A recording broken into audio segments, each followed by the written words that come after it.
Combinación Clave presenta El Mostrador en la Clave. La actualidad desde distintos puntos de vista. Un espacio para la discusión bien informada. El Mostrador en la Clave. Con el equipo de El Mostrador. Estamos ya en El Mostrador en la Clave. Mirko Macari, Héctor Cosio, ¿cómo están? ¿Qué tal? Buenos días, don Fernando. Ando con una tom que... Hola. Está como anunciando, está como insinuando que puede venirse una cosa peor. Entonces es como cuando estabas a punto de pasar agosto. Exacto, claro, está a punto de pasar agosto y de repente te mandan señales de que quizás no. Quizás no, igual. Así que estoy preocupado porque de repente aparecen estas toses. Yo tengo un muy buen jarabe palato. Ya. Negroni. Pero es extraordinario. Pero sí. Ayer me tomé el jarabe. 10 cucharadas al hilo. Sí, ayer me tomé el jarabe y hoy día voy a tratar de repetirlo. Muchas gracias por la receta. Usted se acuesta muy tarde, don Fernando. Sí, pero tengo que no duerme, Fernando, no duerme. Eso debe ser. De machín. Ya. Dicen que no duerme. Claro. Hacemos el recado.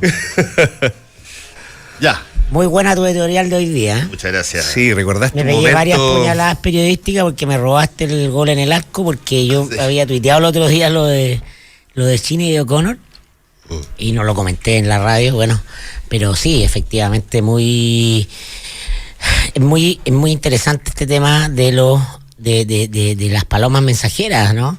Gente que anuncia a destiempo el síntoma de lo que viene, que no sabemos cuánto tiempo más adelante viene, pero viene. Y hay muchos casos, pero... No, pero yo lo planteé en la editorial y me imagino que estamos de acuerdo, es que a veces la labor de determinados tipos de personas, qué sé yo, artistas, tipos que son visionarios en determinadas cosas, cuando cuando Galileo dice lo que dice, él sabe que se va a enfrentar contra el poder de la Iglesia Católica. Cuando Giordano Bruno hace lo que hace, él sabe que se va a enfrentar con eso. Cuando Lutero clava sus 30 y tantas...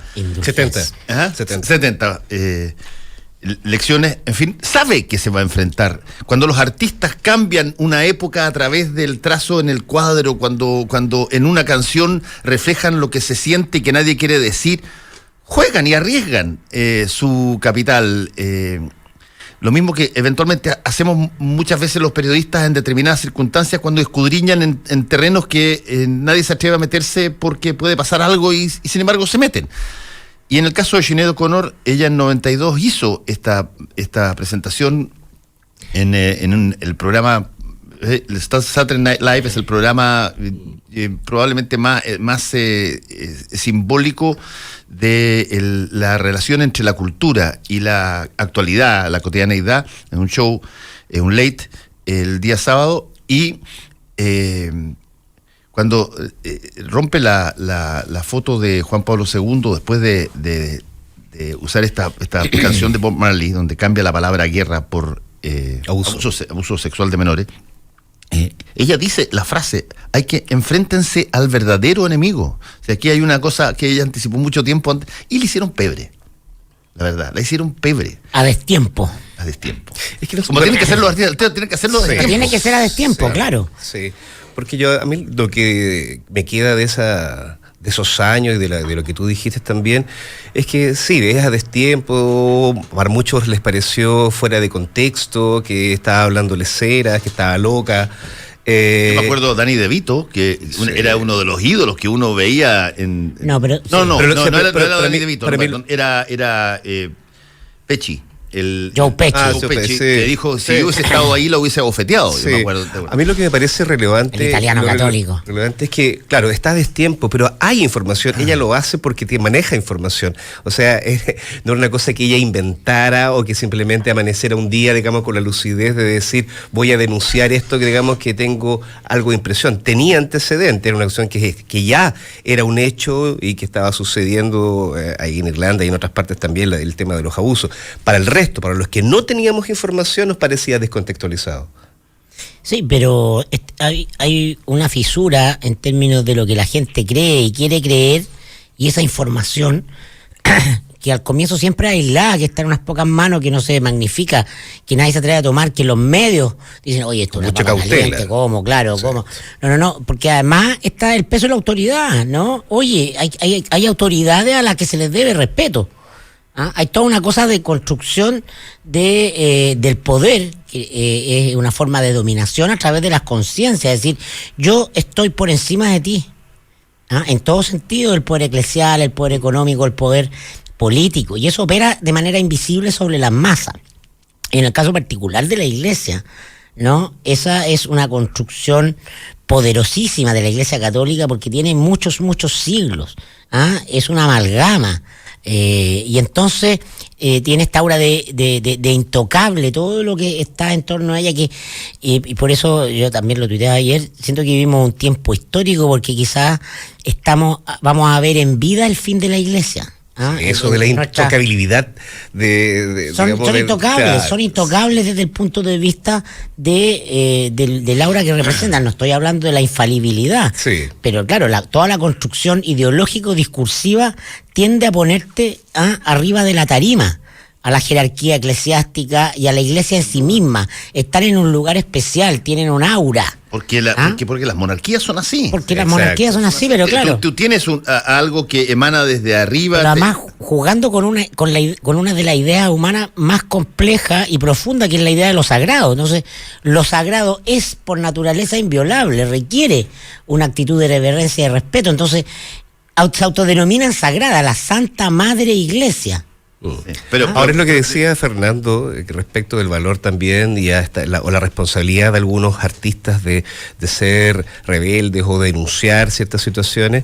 Eso, claro, efectivamente está a lo largo de la historia en todos los países. Ahora, lo último, más recientemente, la salida de nuestro ministro de Cultura no fue precisamente porque la oposición le hizo una tajada, fue porque apareció Raúl Zurita y en 2 segundos, digamos, tenía levantado a casi... Zurita canalizó la energía. Claro, exactamente, si no hubiera sido él, esos son los artistas en que en determinados momentos toman esa bandera. Ahora, respecto a lo del Papa en particular, citando también lo que habitualmente hacemos acá, es citar el Padrino, aquí el Padrino 3 en este caso, lo que está pasando ahora, y eso coincido contigo, Mirko, que estamos tal vez en un momento donde vamos a observar la caída de una de las instituciones más antiguas del mundo. De la conformación de Occidente, claro. Claro, la conformación de Occidente. Fundamental. Es que, claro, en otras circunstancias a los papas que estaban contra la corriente les podrían haber dado un tecito amargo, y se hubieran quedado en el sueño. En este caso, lo que se está viendo es un asesinato igual, pero un asesinato de imagen. Sí, ahora, convengamos una cosa. ¿Tú te refieres a lo del cardenal? El cardenal italiano que sí. era el nuncio. Bueno, a eso voy. Hoy día, cuando un obispo italiano, que fue nuncio, le pide la renuncia al Papa, él es muy conservador. Ahí hay una cosa que hay que mirarla muy detenidamente, porque aquí nosotros no estamos viendo todo el cuadro, estamos viendo las noticias como si vinieran de una, pero la verdad es que hay una disputa al interior de la Iglesia entre el mundo más conservador, que considera que ha habido una debe haber una guerra al interior. Sí, hay una liberalidad desde hace varias décadas de parte de la Iglesia, y que ha acentuado Bergoglio, y que eso le daría, por ejemplo, en aceptar al homosexualismo dentro, en mirar con cierta compasión el matrimonio igualitario. Exacto, o sea, la homosexualidad, todo ese tipo de cosas, y por lo tanto, hoy día, que un obispo salga y diga que el Papa debe renunciar, un obispo, no estamos hablando de qué sé yo, que esto lo haga una víctima directa, no, un obispo, es señal, porque no se lanzó solo, creo yo, es señal de que se viene una batalla ¿y cuál es el cultural muy fuerte al interior de la Iglesia, y Bergoglio va a tener que ver. ¿Y cuál es el argumento que utiliza? El argumento que utiliza es el mismo por el cual todos los otros jerarcas de la Iglesia también, como aquí mismo Sati y todo, es el encubrimiento frente a los delitos sexuales. Es lo mismo. El mismo argumento se te da vuelta y te lo envían a ti. Y eso es lo complejo, porque en el fondo, ¿cómo te defiendes frente Pero a eso? claro, es el enemigo político el que usa el argumento. Exacto. Es decir, a ver, el Papa sabía de esto, sabía de lo de la Iglesia en Pensilvania, así como sabía de Barro, y nombró a Barro, usa el caso chileno, este obispo italiano, pero él es del partido de Medina y de Sodano, po. Exacto. este No, por obispo, supuesto. ¿no? Este es de Es la, los es la- duros. claro, es la curia romana, es la ultraderecha. Exacto. La última vez. Que ven a Bergoglio como el enemigo que viene a reformar la curia. Claro, que viene a cambiar la cultura de la dureza, la autoridad, todo ese tipo de cosas, que dicho sea de pasa, eso no significa de que dentro de ese sector ultraconservador no haya sacerdotes pedófilos o no haya sacerdotes. Al contrario. Hay No, muchísimos. es un argumento comunicacional. Eso, no, aquí, hay, claro. aquí hay un problema de Es autoridad. irrebatible, es Aquí hay- imbatible. aquí Ese hay es un el argumento problema- imbatible en este minuto. Hay un problema de autoridad. Aquí se está discutiendo la autoridad de algo porque se ve que se empieza a desmoronar. Cuando aquí se dice, oye, ¿sabes qué? Lo que falla cuando se cuestiona a los carabineros, se falla al principio de autoridad, y cuando falla el principio de autoridad, todo se desmorona. Hay un problema ahí, por eso es que se pide directamente que renuncie el Papa. Claro. Si no está Es pidiendo bien cualquier inédito. cosa al hombre. Es Por bien eso- bonito, claro. O sea, es un ataque. por eso que es muy pertinente hablar el tema, porque implica que ese grupo conservador prefiere pitearse a la iglesia antes que ceder a el grupo reformador.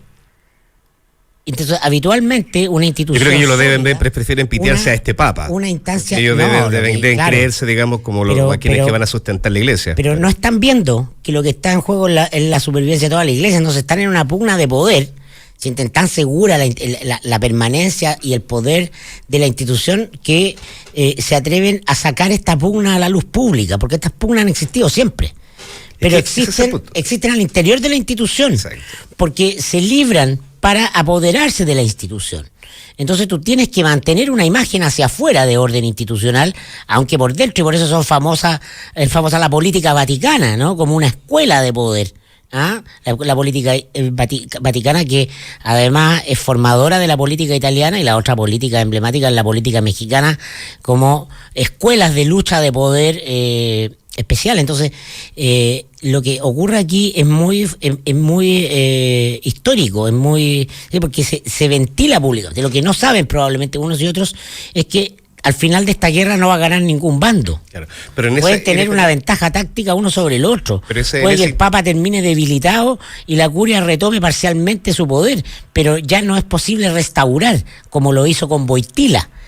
Retoma todo el control el mundo conservador de la iglesia, quema a todos los herejes de la teología de la liberación, de los que vienen con el tema de las libertades sexuales, etcétera, etcétera, y hay una iglesia que se atrinchera intramuro en esta doctrina conservadora con este super líder carismático que era Juan Pablo II y Pasa Piola. Y están las fotos en las redes, yo la tuiteaba también ayer, la foto de Irlanda cuando fue el Papa Wojtyla, y la foto de las masas ahora en Irlanda cuando va Bergoglio, ¿no? También pasó en Chile, cuando vino vacía, más las mismas lejos, calles vacías ahora. sin ir más lejos, cuando vino Juan Pablo II también, y lo comparas ahora cuando vino Francisco también, o sea, la cantidad de gente se redujo notablemente, pero eso no creo que responda a un poco a las características de uno u otro, también la característica de nuestro propio tiempo. Hoy en día la Iglesia Católica, no solo por los abusos sexuales, también ha ido retrocediendo en tanto, digamos, que logra ser como elemento cohesionador de la sociedad, y de la Iglesia Católica no es así, cosa de lo en Irlanda. En Irlanda ahora el aborto libre lo votaron por ¿cuánto? O sea, de una manera impresionante el favor del aborto. Sí. Bueno, esas son, entre otras cosas, las situaciones que le reprochan al papado reciente, que no teniendo nada que ver, porque se postuló en contra, consideran de que todo este tipo de laxitud que ha habido en términos de aceptación, mira lo fuerte que es. Si tú demuestras más compasión con personas distintas a ti, estás conspirando contra la iglesia, claro, y el mensaje es que original. eso es de la esencia de la estrategia del mundo conservador en cualquier ámbito. Nunca entreguen nada, porque si entregas algo después vas a tener que entregar más. Es lo mismo que hacía siempre Jovino Novoa cuando manejaba la UDI, durante la transición respecto de las reformas que planteaba la Constitución. ¿Por qué te tengo que dar algo? Claro. A mí lo que si puedo no darte nada. Vuelvo a insistir en este tema del cardenal italiano, porque más que una estrategia comunicacional, yo lo que lo veo es como un instrumento, o sea, es como un balazo. Le pegaron un balazo.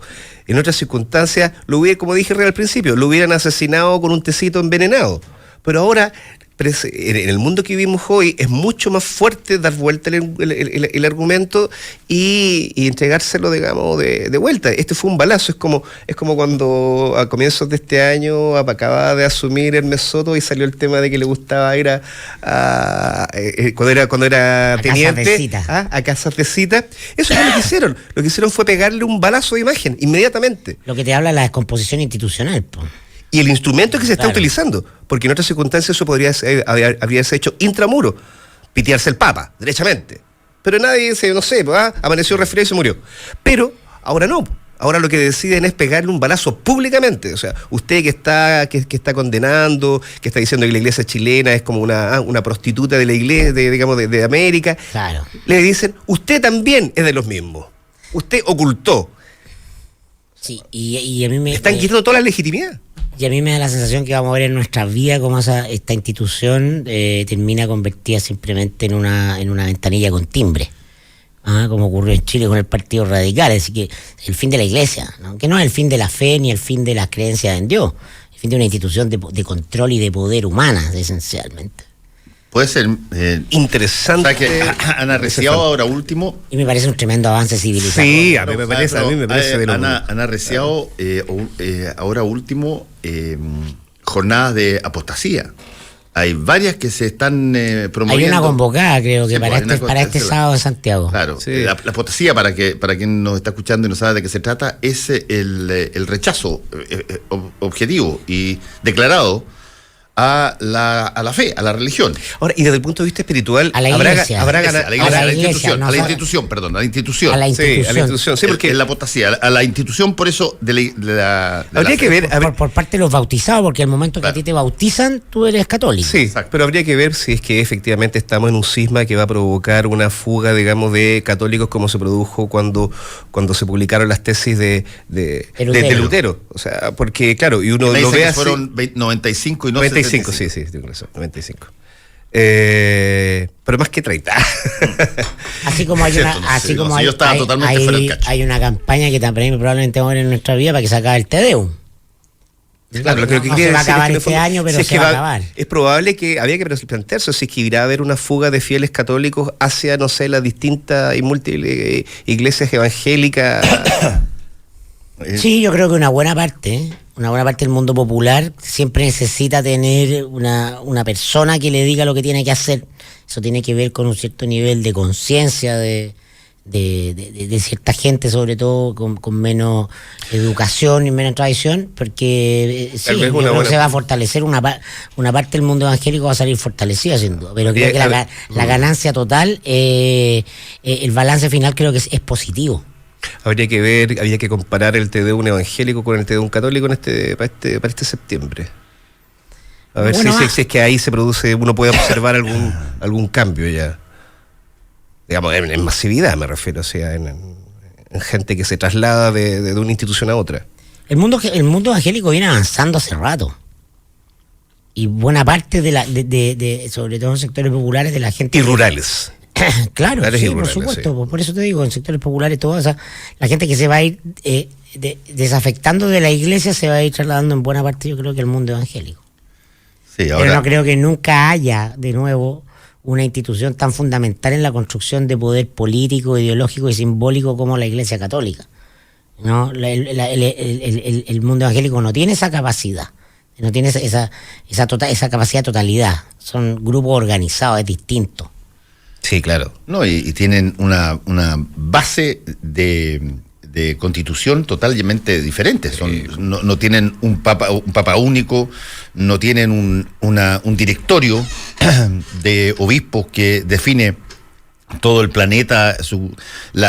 Muchas veces los líderes religiosos evangélicos son elegidos por la propia congregación que ellos tienen. Hay distintas acepciones dentro del mundo evangélico para que tú calces con aquella que más te interesa, desde, qué sé yo, aquellas que funcionan más en el mundo anglosajón, otras que tienen más que ver con la lógica latina.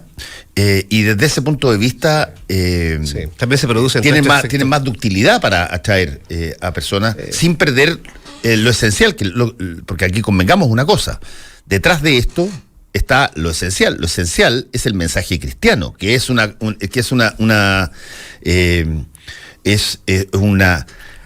cosa totalmente distinta a la institución eclesiástica. La institución eclesiástica se construye básicamente en el Concilio de Nicea, sí. Se construye para administrar un mensaje cristiano sobre la base de decir que este es el canal único que representa lo que el Nuevo Testamento generó como mensaje cristiano, y a partir de esa vía única se arma la institución que posteriormente decanta lo que hoy día estamos viendo.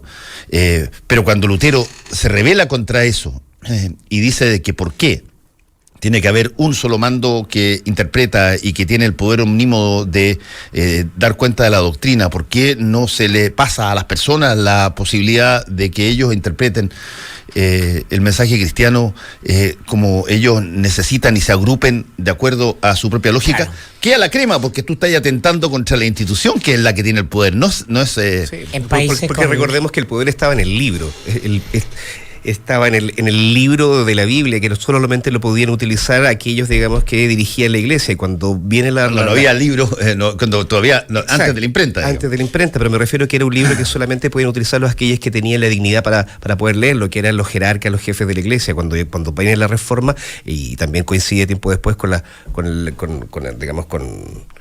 imprenta, es que ese libro, que hoy día es un culto del libro, sobre todo los evangélicos, la palabra de Dios, ahí se masifica. Ahí es donde en definitiva le quitan el poder.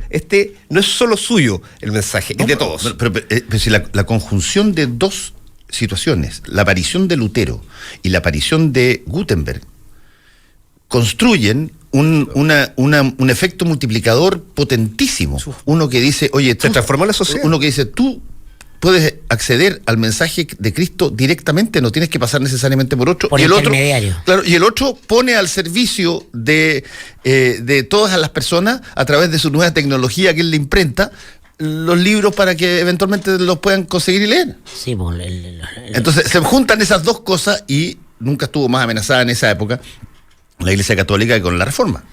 Exacto. En Holanda ha caído a tal nivel el nivel de personas que profesan la religión, que las iglesias físicas se han transformado en bibliotecas públicas, en cafés, son lugares donde se hace skate.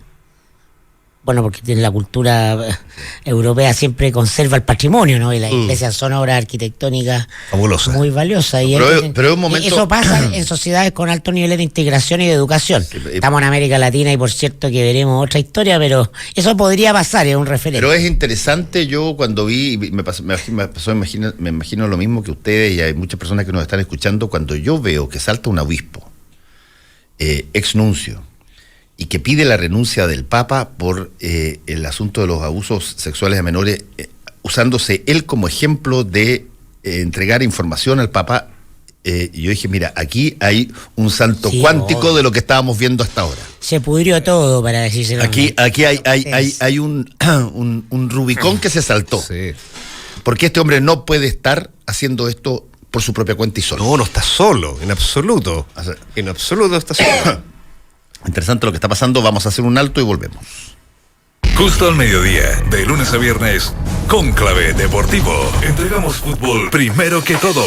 Ese nivel de los árbitros, con un gallo que está enquistado en las tinieblas, que sigue gobernando, aunque todos digan que no. Dicen que no es la NFP, dicen que no es el dirigente que le da pega en sus empresas para que capacite no sé qué. ¿Cómo es posible que ese gallo esté de vuelta? Eso te digo. O sea, algo sabe, po. O es amigo de alguien, no tiene segunda lectura. Chico Peñalillo, Pancho Aguiluz, Mane Grant, Chamagol González, Flaco Larra y Marcelo Muñoz te hablan de fútbol en Cónclave Deportivo. El equipo va hacia adelante, no es un equipo que retroceda tanto y que le dice, te espere, ojo, juegan con línea 3, que después defensivamente terminan con línea de 5, pero la tienen muy clara, porque inmediatamente cuando recuperan, ¡boom!, sueltan a todos. Y ahí han andado muy bien. Tiene variantes en ofensiva. Esa es la posición de él. Él no es ni lateral ni puntero. Cónclave Deportivo, de lunes a viernes, justo al mediodía, 92.9. Somos fútbol. Somos la clave. Hora clave. Son las 8:57 minutos. 92.9. Somos como tú. Somos la clave. Querida rutina, estuve a punto de creerte y caer en tu juego, pero no lo hice. Tomé una buena decisión y ahora estoy disfrutando del mejor viaje al sur en mi nuevo auto. Haz que las cosas pasen. En Banco Security te apoyamos para que renueves tu auto con tu tarjeta One de 12 a 24 cuotas con tasa 0,69% o con tu crédito de consumo a tasa preferencial. Si aún no eres cliente, descubre si tienes una oferta en bancosecurity.cl. Banco Security. ¿Quieres? Puedes. Válido durante agosto de 2018. 12 a 24 cuotas. CAE 10,99% calculado en base a una compra referencial de 10 millones de pesos en 12 cuotas. Para hacer un buen negocio, necesita ser un gran anfitrión. Para organizar un seminario productivo, debe elegir el lugar correcto. Visite Hotel Los Nogales y compruebe que superaremos sus expectativas. 5 salones de hasta 300 personas con equipos audiovisuales, estacionamiento y Wi-Fi de alta calidad. Cotice en hotelnogales.cl o al 223-356958. A 2 cuadras del Metro Estación Los Leones. Hotel Nogales, Los Nogales 741 Providencia. Hay un agua para... Amor, ¿echaste a lavar la ropa? Y un agua para ti. Agua purificada Manantial. Aprovecha y solicita el servicio de agua purificada Manantial en tu casa. Ten una máquina que te entregue inmediatamente agua fría y caliente con 3 botellones de 20 litros todos los meses por solo 16,490 pesos. Para más información, entra a www.manantial.com. Manantial es vida.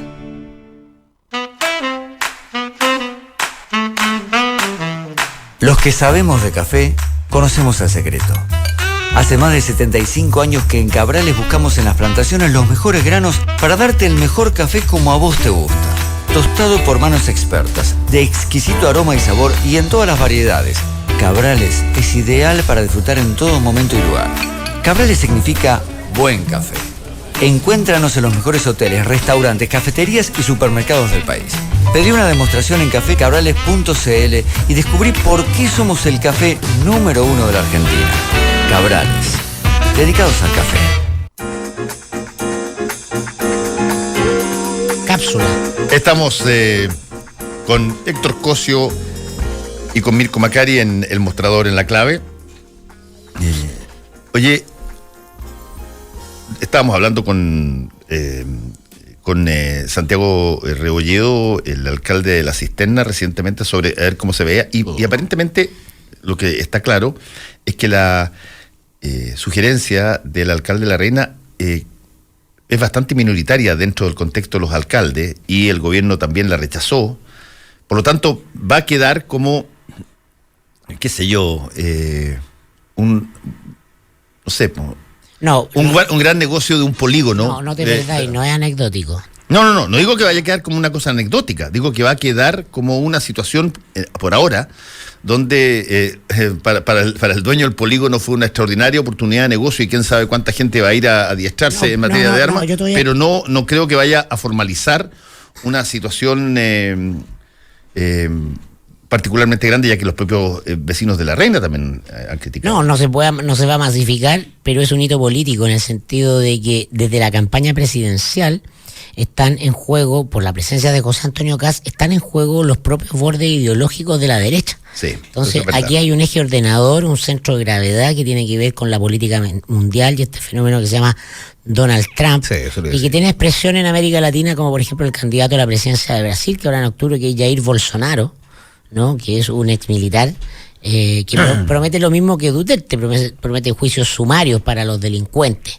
Entonces, no es que eso vaya a pasar acá, porque acá todo es a la chilena, pero la rapidez con la que sale Chadwick, que es un artista de no hablar y saber dónde no meterse, es porque huele perfecto que Palacio es Kast y Kast está corriendo lenta pero sostenidamente las fronteras del marco en el que ideológicamente se mueve la derecha.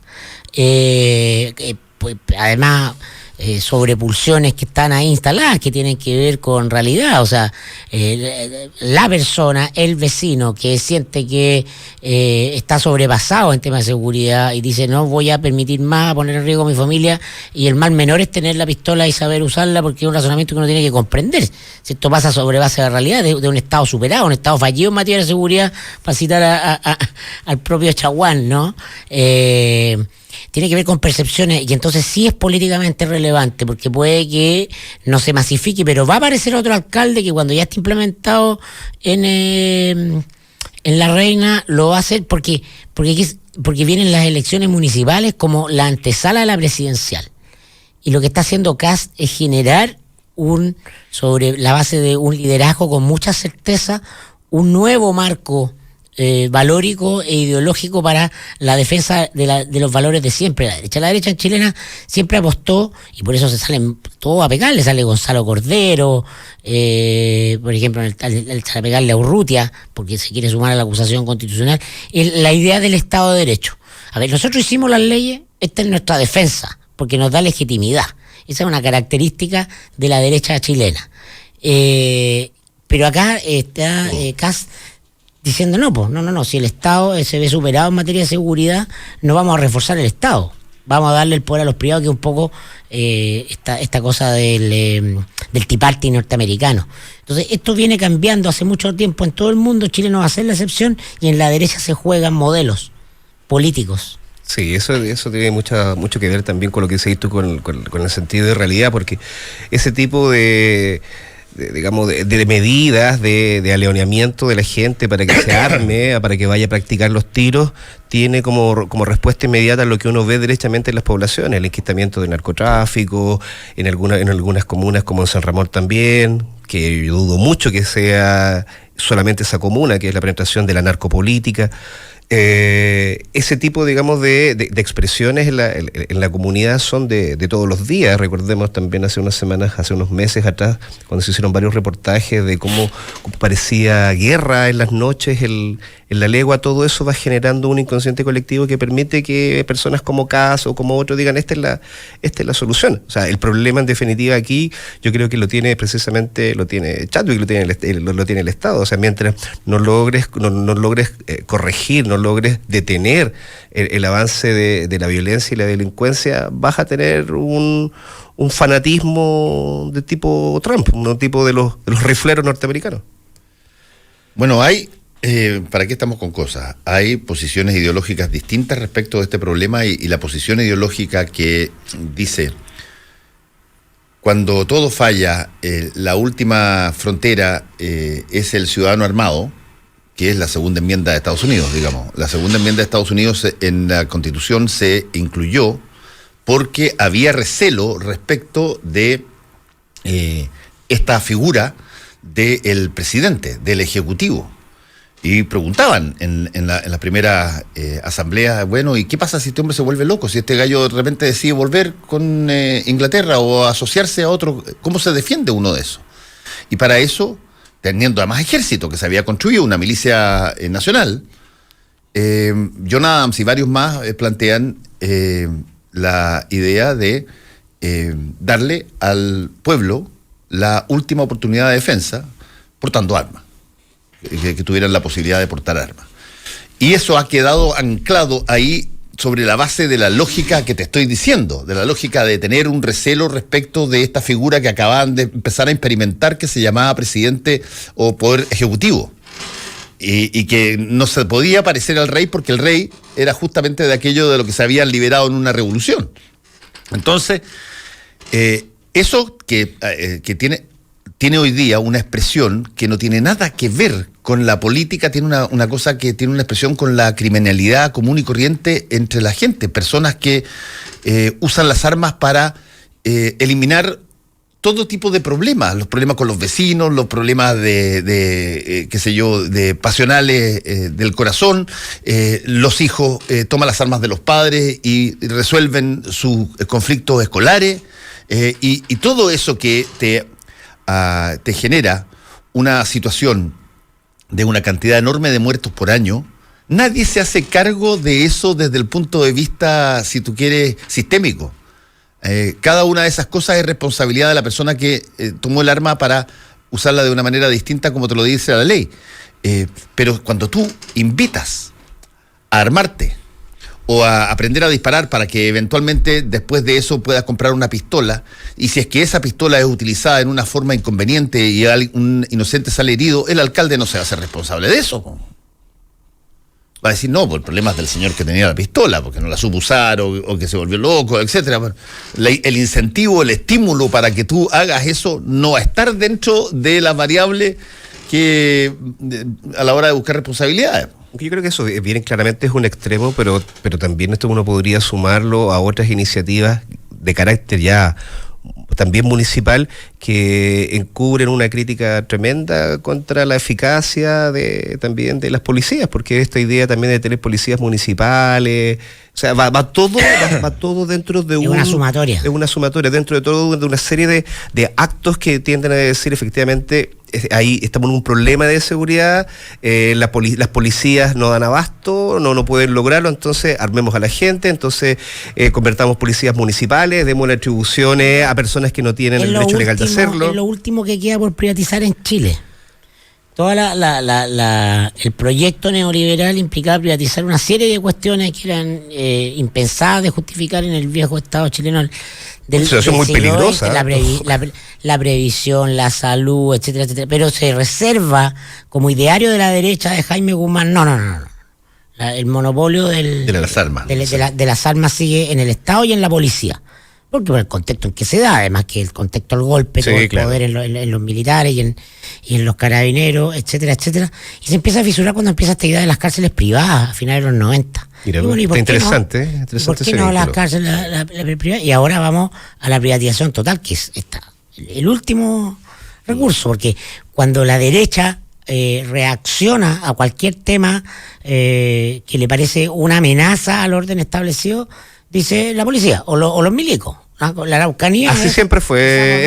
Ese siempre fue el discurso. En toda la historia de Chile. Sí. Y lo tenemos ahora en la Araucanía, ¿no?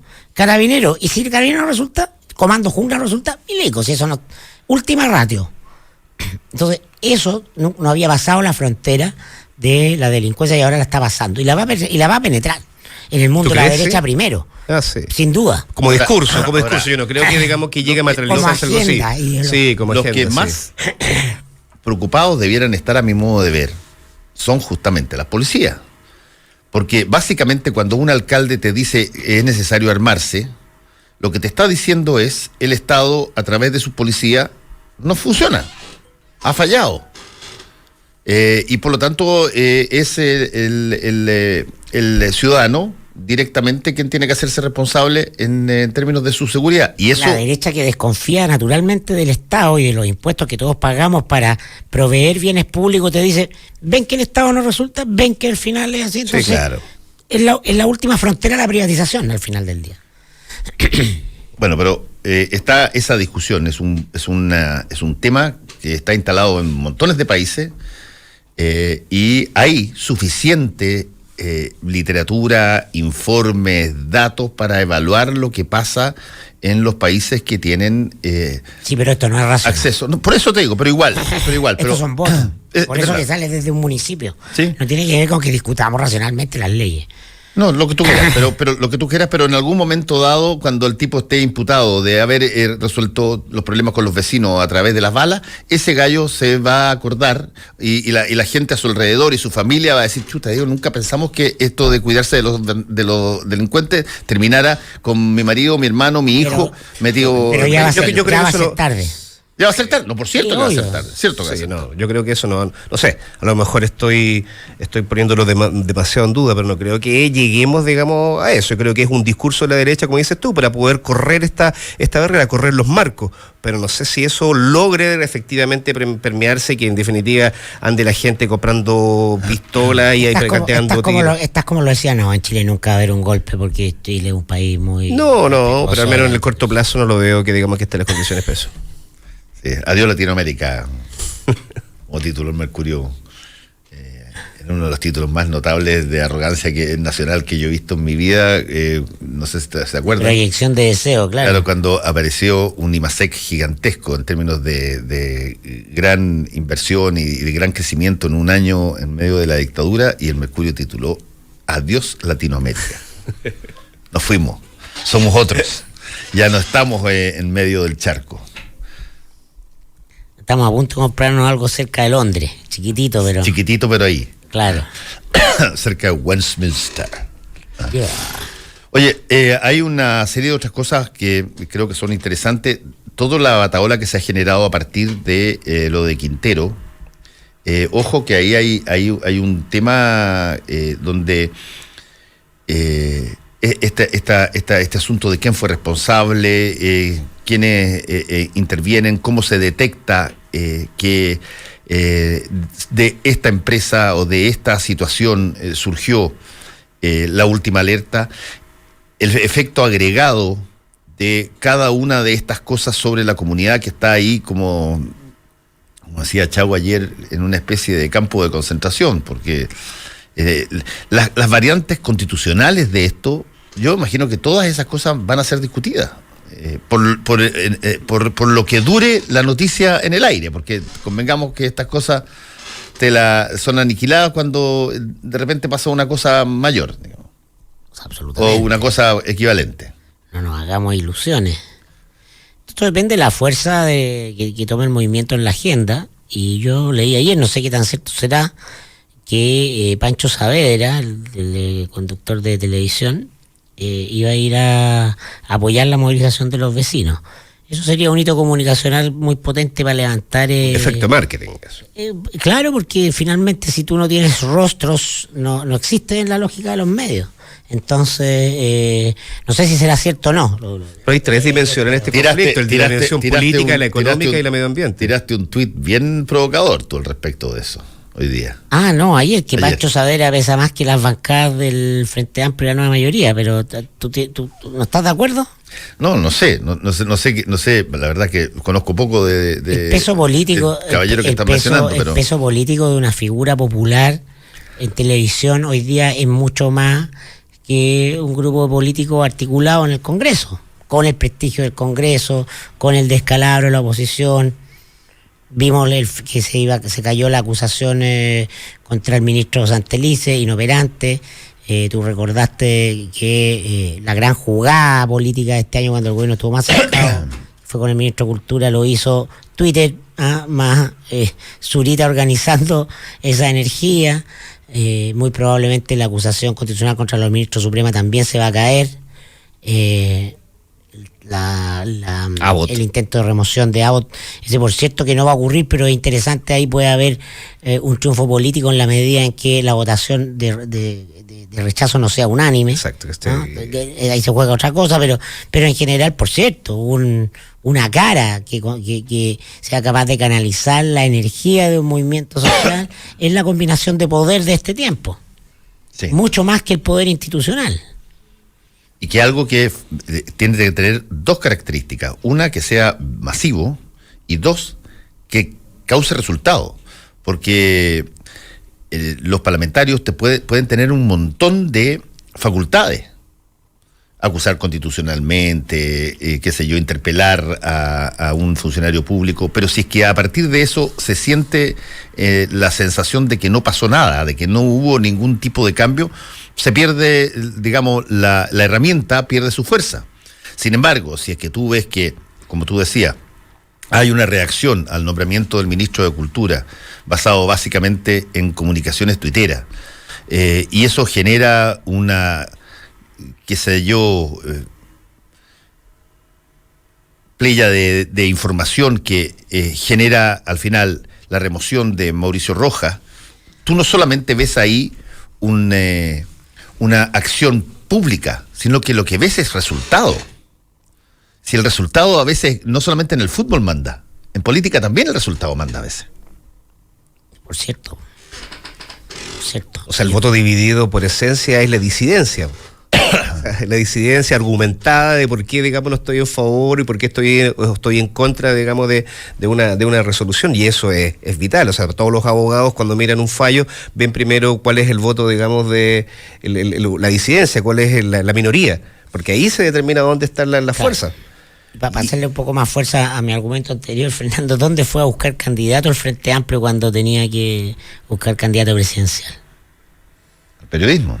¿Dónde fue a buscar candidato a la nueva mayoría cuando tenía que buscar candidato presidencial? A los rostros de la tele. Ya, pues sí, es que es un síntoma de época. Sí. Es un síntoma de época, y eso no va eso es una tendencia que llegó para quedarse, creo yo. Por eso me parecía interesante lo de Pancho Saavedra, además que es muy simpático y es muy... Yo no conozco a Pancho Saavedra. No conozco mucho, pero tengo entendido que, bueno, que yo que veo poca tele abierta, veo el programa de Pancho Saavedra, él me parece total. Ah, sí. Hola, ¿cómo estás? Pasa Por acá. Hola, ¿cómo estás? ¿Qué tal? ¿Cómo estás? Estamos con un invitado, él es Hernaldo Zúñiga, cantante, pero en Chile más conocido como simplemente Hernaldo, ¿no? Hernaldo. Ya me gané el apellido. Sí. Hay que reivindicar la familia, dices tú. Cuando empezaba, ese era el nombre de batalla, el nombre propio, que se usaba entonces. Sí, usar un solo nombre. Era un solo nombre. Cuando no tenía un solo nombre, tenías un nombre ficticio. Sí, exactamente. Había que buscarle. O sea, porque Buddy Richard no era Buddy Richard. En inglés, Pat Henry no era Pat Henry, digamos. El pollo tampoco. El pollo tampoco era el pollo. Pero, Hernaldo, tú fuiste un suceso que llegó a Chile en la época en que básicamente la televisión concentraba, pero todos los haces de luz, no había redes sociales, no había nada, y tú... Extraño esa época. ¿Sí? Era más fácil. Era más fácil, era más sencillo. Y tú, me acuerdo, siempre fuiste muy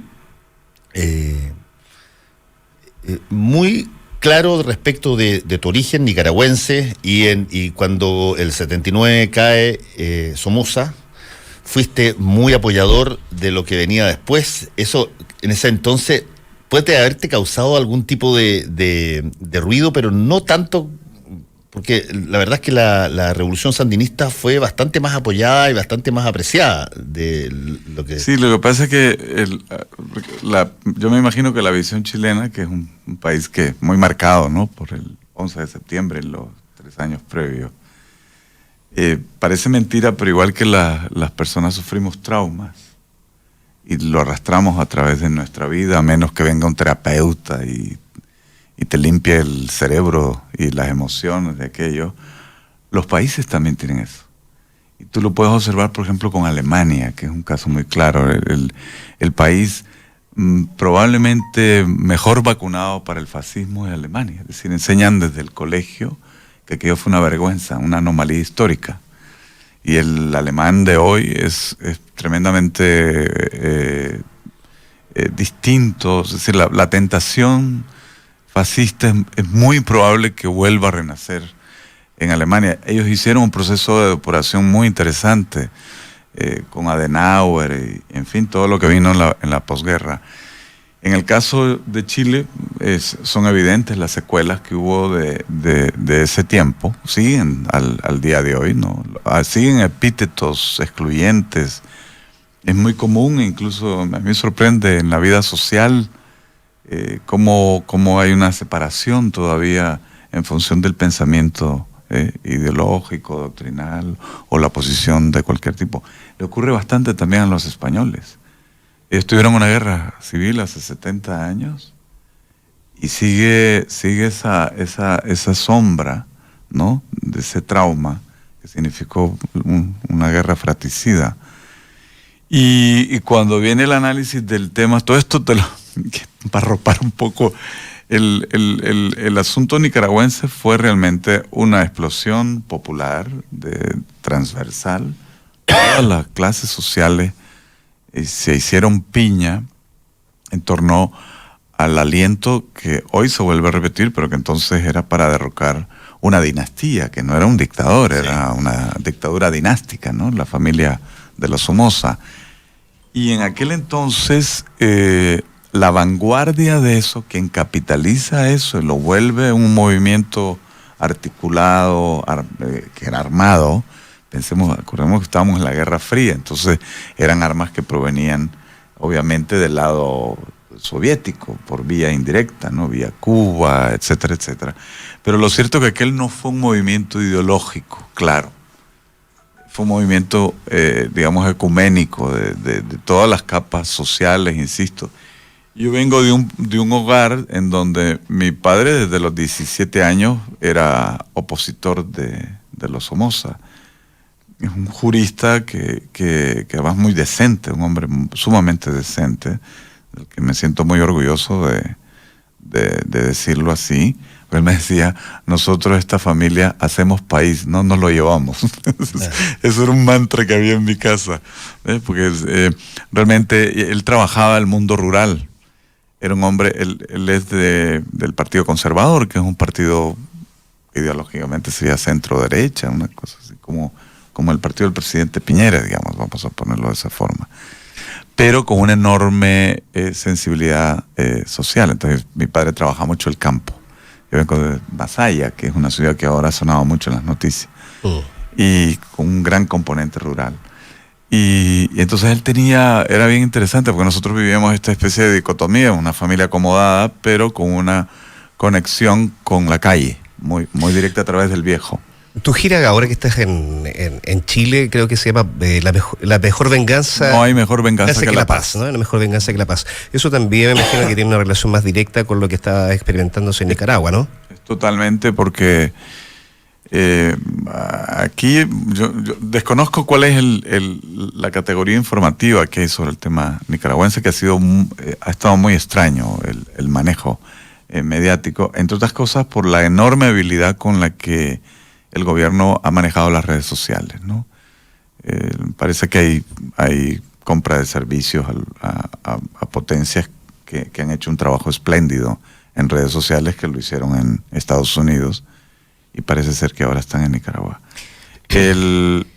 No hay que perder la perspectiva de algo fundamental. Nicaragua es un país en paz. No es un país... No estamos hablando del 79, cuando era un ejército insurreccional en contra de un ejército al mando, digamos, de un dictador, ¿no? Aquí estamos hablando de un país en paz, cuya población, de forma totalmente sorprendente, nos pilló a todo el mundo por sorpresa, se autoconvoca, como un poco la primavera árabe, a través de redes sociales, y de una agresión muy aislada que fueron a los ancianos y gente, adultos mayores que reivindicaban la jubilación. El tema ese de la seguridad social y la jubilación, es reprimida con una violencia inusitada. Un grupito pequeño, 200 estudiantes universitarios, van y los apoyan. Hay 2 muertos y a partir de ahí se vuelve aquello un verdadero alud. ¿No? Se fue hasta una manifestación en un país de 6 millones, de 1 millón de personas. La manifestación del Día de las Madres, que fue el 30 de mayo, había 1 millón de nicaragüenses en la calle. Pidiendo la salida de Ortega. Un sexto del país. Ha sido las manifestaciones, yo lo he estado investigando más masiva de la historia humana registrada. Es decir, pensemos, por ejemplo, la famosa de Luther King, había más o menos 1.500.000. No, es que me sorprendió eso, 500.000 personas. Yo siempre pensé que hay una cifra que decía que habían como 1.500.000 personas. La otra de Vietnam, que es famosa, donde está Jane Fonda, la famosa foto con el puño en alto, otro 500.000. Es que no caben más porque acordemos que en esa parte de Washington hay una enorme laguna, hay un ojo de agua. Sí, un espejo de agua gigante. Entonces realmente es la gente que está a los lados. Que claro, con las fotos estas pues se veía un montón. Aquí estamos hablando de 1 millón de personas, sin financiamiento de nadie más que el propio deseo de mostrar un hartazgo y un descontento del que yo, te soy honesto, jamás había detectado. Había estado en Nicaragua hace 4 meses. Y era uno de los países más seguros de América Latina. Estaba yendo bien económicamente. 5% promedio de crecimiento anual. Una detente entre la iniciativa privada y el gobierno del presidente Ortega. Y todo el mundo estaba como, hombre, un país muy desigual, que son las paradojas que les pasa a ustedes aquí. Sí. Es decir, es el segundo país más pobre después de Haití. Pero había paz social, todo el mundo estaba como anestesiado, a pesar de que Daniel, desde su regreso, que hace un regreso de hace 11 años, desmonta la institucionalidad nicaragüense y la vuelve, coopta, digamos, las instituciones del Estado. La jugada típicamente chavista, ¿no? El cambio de la regla del poder formal. Más hábil. Mucho más hábil, porque Chávez realmente no lo hizo esto con consenso. Hay momentos que sí, el inicio, acordémonos que el mero inicio, pero después ya sacó las uñas. Aquí el presidente Ortega siempre pactó con el capital. O sea, cada pasito de eso lo fue negociando. Y el gran causante, que nadie lo menciona, es un nefasto presidente que estuvo preso por ladrón, que es Arnoldo Alemán. Él pacta su salida de la cárcel con su fuerza de voto, que sí tenía una cuota. A cambio, acordémonos que en ese momento estaba el juicio de la hija de Ortega, que había sido violada, según el testimonio de Soy la América, se llama, desde los 11 años, me parece. Tuvo 10, 12 años siendo violada por Ortega. Eso fue un escándalo, tanto dentro como afuera, y se desactiva todo esto en función de un arreglo entre Arnoldo Alemán, del Partido Liberal, así se llama el partido histórico, que deriva de Somoza, de aquellos años, y Ortega. Realmente ahí ese es el huevo de la serpiente, el acuerdo entre Arnoldo Alemán y Daniel Ortega. Ahí es y Hernando, sí. el Big Bang de estamos esta conversando crisis. con Hernando Zúñiga. Hernando, Soy cantante, ¿eh? Cantante, sí, cantante. Y estoy haciendo una gira en Chile. No, pero está muy bien, pero eres cantante, pero oye, eso no significa que no esté informado, Hombre, que claro, no tenga opinión, digamos. Es una chanza. No, por supuesto. Chanza mañanera. Para mí es madrugada. Yo sé que para ustedes es normal esto, pero para mí no. Sí, pero déjame preguntarte una cosa. Esto que tú estás viendo ahora, ¿tiene alguna forma de culminar que no sea un cambio de régimen o se puede pactar algo de nuevo? ¿Cómo está el agua para la posibilidad de generar, de que se genere algún tipo de artilugio por el cual Ortega pueda funcionar legítimamente? Vamos a ver. Esto es una posición políticamente incorrectísima. Yo admiro y soy solidario con el movimiento 19 de abril, que han puesto 400 muertos, la gran mayoría ejecutados por francotiradores, muchachos que no llegaron a 20 años. Y yo sé que para ellos la posibilidad de un arreglo como el que apunta es un anatema, ¿no? Cero. Es una posición visceral, ¿no? Y es perfectamente comprensible. Pero yo voy en la línea, en lo personal, creo que hay que considerar varias cosas. Primero, que es un gobierno legal. O sea, él tiene un mandato constitucional con trampas, con todo lo que legal, pero inmoral. Ilegítimo. Claro. Digamos que son cosas totalmente distintas. Pero hay un mandato constitucional.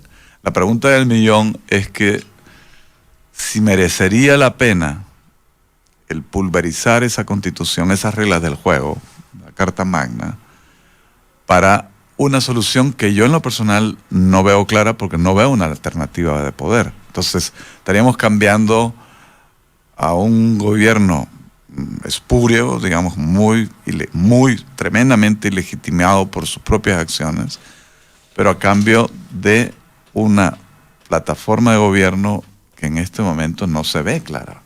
Y eso llama al caos, eso llama al agravamiento. Si además pensamos que el paisaje nicaragüense, que además es gente muy buena, es muy inteligente. Yo quisiera que no me vieran a mí como nicaragüense en ese aspecto, pues yo salí ahí de 16 años. Entonces tengo una perspectiva como de afuera, ¿no? Yo te ratifico eso. Yo he estado 2 veces en Nicaragua y a mí me impresionan 2 cosas de los nicaragüenses. Una, el nivel cultural que tienen, a todo nivel social, muy alto. Y lo segundo, que son muy pacíficos. Yo pensé que era, sobre eso quería preguntar. Eran los sandinistas, la cuestión, y son lo más, pero casi baboso. Mira, que sobre eso quería hacer una consulta, porque bueno, esto es imprevisto, ¿no? Tú lo decías también, de la noche a la mañana se hizo esta manifestación masiva, se fue todo al carajo. Y uno también puede entender, digamos, que las fuerzas militares, ¿cierto?, digamos, están atentando contra la gente, pero también hay surgimiento de No, los militares, la policía, al momento, nada, se han metido. siguen una cosa extraña. Pero también hay surgimiento de grupos paramilitares. Ese es el problema. Pero esos los movimientos, los paramilitares no crecen de la noche a la mañana. No es que un día, digamos, se armen. Esto viene gestándose. Entonces, esa es mi pregunta. Te va. Ortega tiene tiene una red clientelar, vamos a ponerlo, de todas las escalas, ¿no? Desde gente que es millonaria, que ha hecho su fortuna bajo el orteguismo, y el que recibe una lámina de zinc para resolver un problema de la gotera de su casa. Hay comités, que es una tradición que se ve en Cuba y que lo hemos visto en todos lados, que en Corea del Norte, etcétera, que son unas especies de comités de defensa. En este momento se me escapa el nombre porque le han cambiado el nombre un par de veces. Que son pequeñas células que de alguna forma son trabajadas políticamente a través de esta red clientelar, ¿no? Y luego hay algo que sin querer aquí se manifestó de entrada, que fue la alusión a la revolución sandinista. Fue una revolución muy distinta a las que conocimos en el siglo XX. Hubo poca represión. Porque estaba impregnado de cristianismo también. Entonces, sí, claro, sí. Hubo una revolución compasiva. De hecho, los primeros ministros sacerdotes durante mucho tiempo. Durante mucho tiempo. Los dos hermanos cardenal, y ahí habían eventos que se celebran con una misa campal. Es decir, la Iglesia de la Liberación, ¿no? El Vaticano II, de alguna forma en Nicaragua encontró una expresión muy potente, vamos a ponerlo de esa forma. Y es hasta hoy, es decir, es una iglesia comprometida con su pueblo, con su feligresía. Pero a donde voy es que aquella revolución fue muy seductora. No sé si a lo mejor tú fuiste en eso. No, perdón, estamos tuteando todo. Sí, lógico. Yo no fui en el 79. Yo fui después. Ya, sí, pero durante el proceso revolucionario o cuando la reinstauración democrática. No, cuando ya era restauración democrática, sí, y ya había la única escalera mecánica que había ahí, que uno la usaba, era la única escalera mecánica que había en todo el país. Exacto. Yo entrevisté a Tomás Borges en su momento, que era otro de los sacerdotes que estaba... Comandante de la revolución. Claro. El único vivo fundador. Cardenal en ese momento. Ernesto. Claro. Así que, pero interesante en esa época. Es que era... Pero sigamos en los grupos paramilitares. Porque ahí voy. Entonces, lo que ha hecho el presidente Ortega es utilizar de manera muy hábil un poco la iconografía sandinista, que es muy atractiva y que sigue siendo un referente romántico, atractivo. La bandera esa blanco y negro, que es un poco tenebrosa, pero que también está vinculada a eso. Las consignas. Y parte de eso es que se forman estos grupos y son alimentados. Pero son muchachos, porque son jóvenes pobres, rezagados de la repartidera del asunto.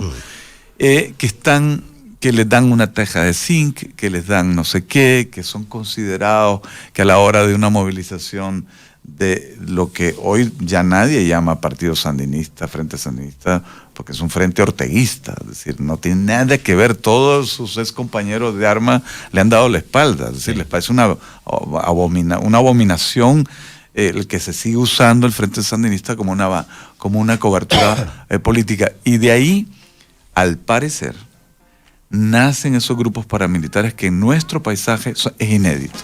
Es la primera vez, y eso es muy preocupante porque va a ser algo que va a tener que encarar el Estado, con o sin Ortega.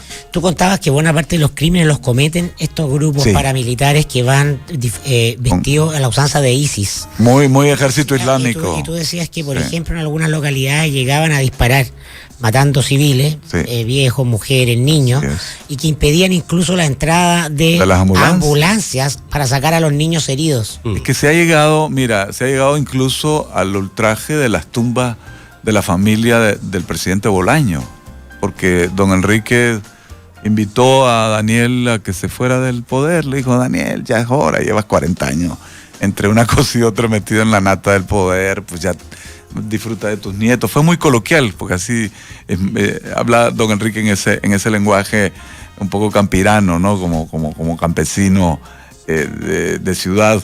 Y la respuesta de esa gente fue meterse en el mausoleo de la familia Bolaños, y no pudieron sacar las cenizas ni los restos porque no tenían las herramientas, pero se ve que estuvieron intentando. Es decir, Aquí tenemos que aprender todos, y por eso es muy importante. Para mí, Nicaragua es un buen ejemplo. Incluso países como Chile, donde hay cierta autocomplacencia, donde ya se empieza a creer que todo va a ser así siempre, ¿no? Hay que cuidar cuando se ha tenido acceso a un sistema democrático razonable, aceptable, como el que ustedes tienen, con división de poderes, con contrapesos, etcétera. Tiene un gran valor y hay que cuidarlo, hay que mimarlo incluso. No con complacencias, pero yo sé que no está pillando el tema, pero las violaciones a los derechos humanos hoy día en Nicaragua son graves. Es gravísimo.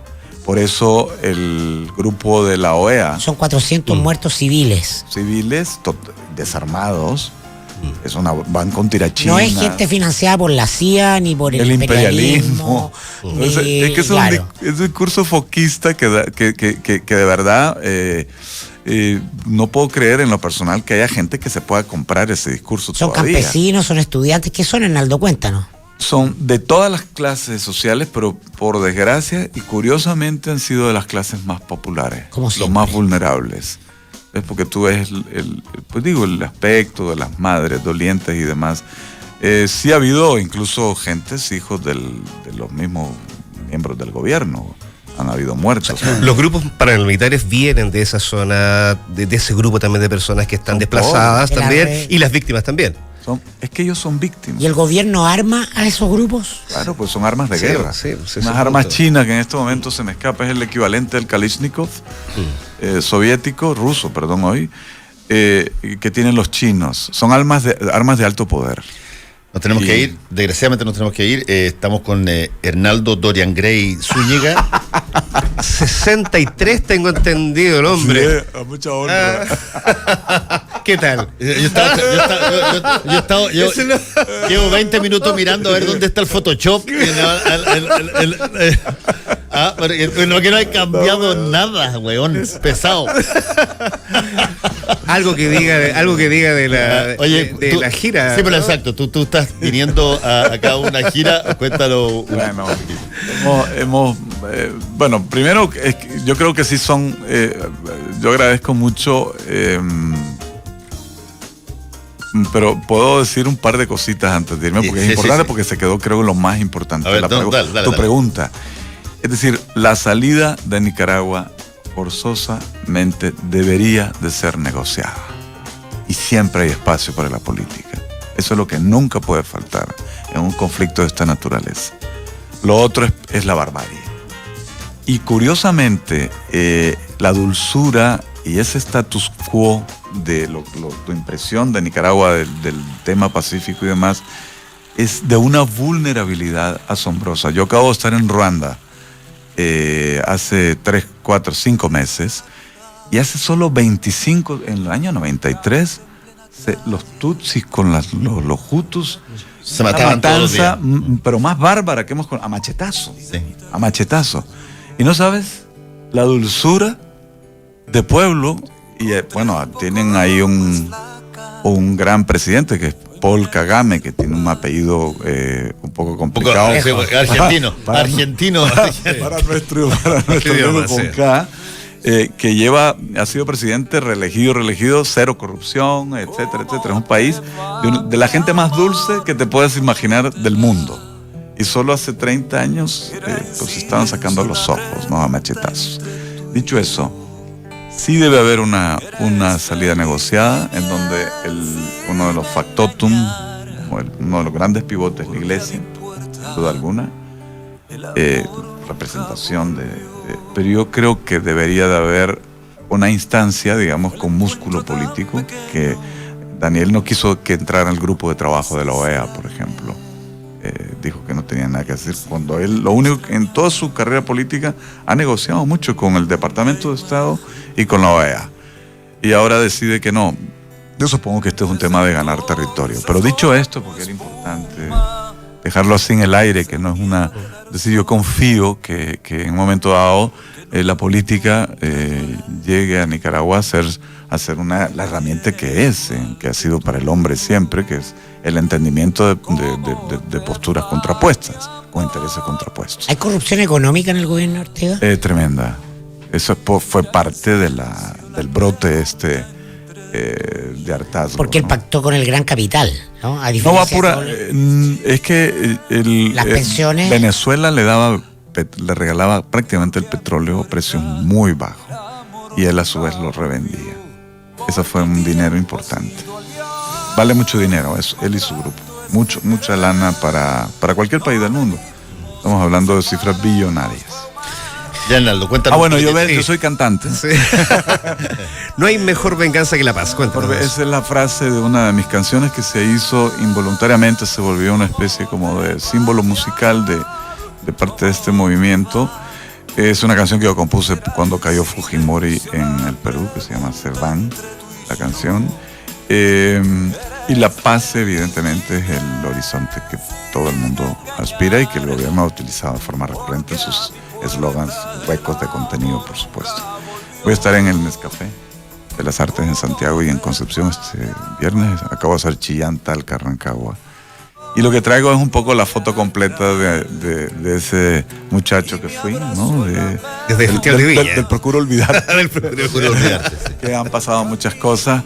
Chile se me quedó descolgado y tengo el anhelo legítimo y espero que pueda llegar a coronar ese deseo de reinstalar a Chile, que para mí ha sido un foco referencial, inspirador, amoroso, digamos, toda mi carrera. Toda.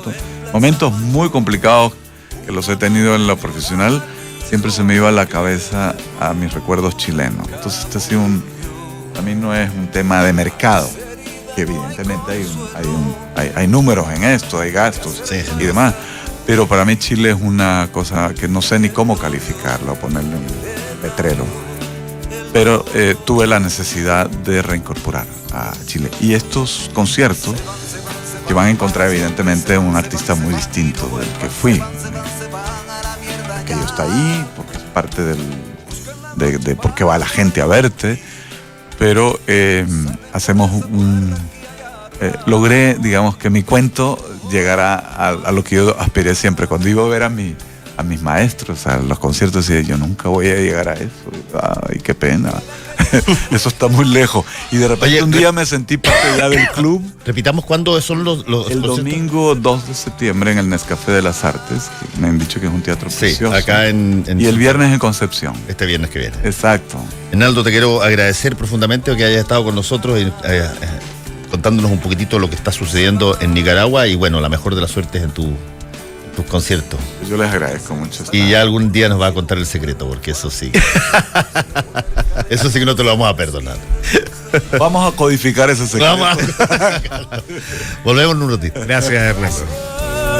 Conjugar todo verbo que desprenda el vocablo. Actualidad con ojo crítico, información desde distintos puntos de vista y discusión bien informada. Fue El Mostrador en la Clave, con el equipo de El Mostrador y Combinación Clave.